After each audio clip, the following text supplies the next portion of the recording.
Pedro Guerrero losing, and Pedro Guerrero's a big power hitting. Oh, you need a whole bunch of people to hold him back. I like how the ump almost tripped over the helmet there on the way out to the mound. That was pretty funny. Brian. Yeah. Brian. Yeah. We have, I know you're into this. Okay. Late 80s Mets time. Hell yeah. I know you got the Mets jersey on. I know you're excited. Fucking tell us about this. Hell yeah. This is 89 Mets. So still 88. It's 88. Okay. Yeah. So like obviously 2 years after they won the World Series. They're not great. They're all hungover at this time. They're all just still playing baseball to like pay for their various legal bills and their various arrests. But I love this team. I love learning about this team in this era in baseball. Like it's amazing. So I don't know. What do you think about this fight, Mike?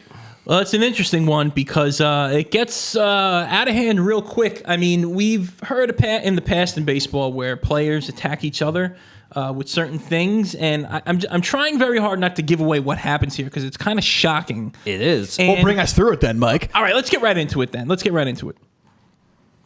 David Cohn's pitching. He brushes back Pedro Guerrero, and standard Pedro baseball fight start. Okay. Here's another one, a little inside, and they give each other the stare down. Pedro, they're staring each other down. Cohn don't care. He's like, "Hey, I'm ready," and off the head, and look, he throws his bat. He throws his bat. Pedro Guerrero losing, and Pedro Guerrero's a big power hitting. You need a whole bunch of people to hold him back. I like how the ump almost tripped over the helmet there on the way out to the mound. That was pretty funny. Gets a little dangerous here, and he is heated. Pedro he's Guerrero. so heated. I mean, he's probably suspended. Everything. He's just done. He's furious. Yeah. Look. I mean, this is. They're trying to calm him. The whole team is trying to calm him down. Doesn't look like here's a replay here. He's built like LT, like Lawrence Taylor. He's enormous. Right off the shoulder. Bam.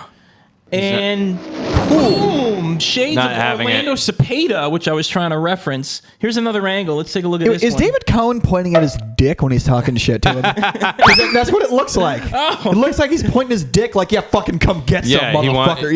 Yeah, it looks... Pedro Guerrero has his face on his wristband. He's like, he does, to see that point. He kind of looks like he's pointing... Yeah. No, he's saying it's a I threw a curveball. Yeah. Well, from the reverse angle, though, because his hand goes so low...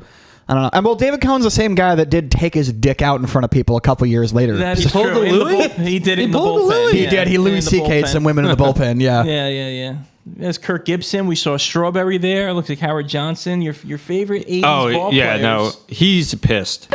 And he rightfully so. I don't even blame him. At all. Bat throw. It's like Darth Vader throwing his lightsaber at and it made it all the way out to the shortstop. Yeah, see, it looks like he's pointing at his dick. He's saying it was a curve. Does. It's a curveball. What are you doing? Curve like my dick. Tommy Lasorda is ready for a pasta fazool after this one. Cohn's like, oh yeah, I'm David Cohn. Well, what's interesting about this fight is if you listen to the audio, the announcers defend David Cohen the whole time. David who? Cohen. David Cohen. Cohen. Sorry, did I say Cohen? Yeah. David Cohen was the Yankees announcer. Gotcha. You know, I think you have me confused with Dave Cohen, the pitcher. I'm Dave Cohen, the Yankees TV announcer on MSG. You gotta be kidding. Does that mean you can only pitch on Channel 11 nights? You huckleberry. That's what I meant. They defend David Cohn the whole time. Yeah. Because they're just like, he threw a little inside. He threw it, and it's like he threw at his head. Okay. He threw at his head. And you know what this team is about. You know this team is constantly starting shit. So like, also too, it's like Guerrero's got kicked out of this game. Cohn stayed in the game. Cohn kept playing. Cohn was like, I'm going to be here. He threw a bat though. Yeah.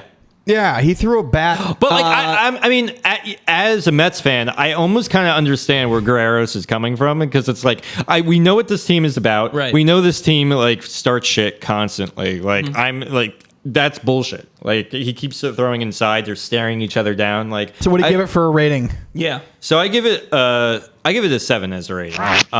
It was a fun fight. I'm obviously a Mets fan. Not a lot of like punches thrown, so that's kind of why I elevate it. Yeah, if I didn't grade it on bias in there, there is. I usually So objectively, I would give this a 5.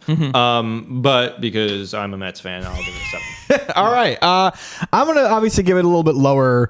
It wasn't really much of a brawl. I mean, the bat throw was funny, and people got pushed, but there was no blood. There was no punches. No.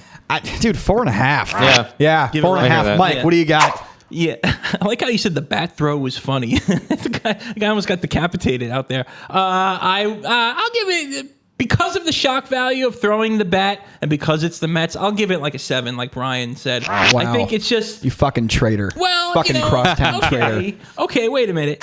It was the 80s Mets. It was the bad boy Mets. And you can't see something like that anymore. Like now there would be lawsuits. There would be 30 for 30s, investigations. yeah, really. He would be banned from Twitter. There would be therapy sessions for the players, mandatory for 2 weeks. Oh, it would be live streamed. No, exactly. So David Cohn would have been ejected nowadays anyway. But that was some badass 80s cocaine-fueled ass baseball, I guess. Yeah, so that was pretty wild. Yeah.